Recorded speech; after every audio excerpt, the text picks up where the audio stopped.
My question now to the administration, is revenge from the grave a crime? So I have to die first. They have to kill me first. So now they can't kill me anymore unless they want to die. Remember, they are known for political persecution.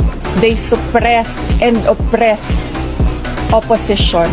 They assassinated their political enemy. Ang hindi lang po nagawa ni Benigno Aquino Jr., hindi siya nakaganti kasi hindi siya nagbilin.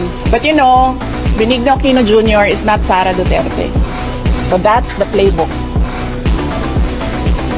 Yes, lahat ng galaw ko, lahat ng ginagawa ko, kung saan ako, alam niya, alam nila, ganito ang gagawin sa security mo, imo-monitor ka.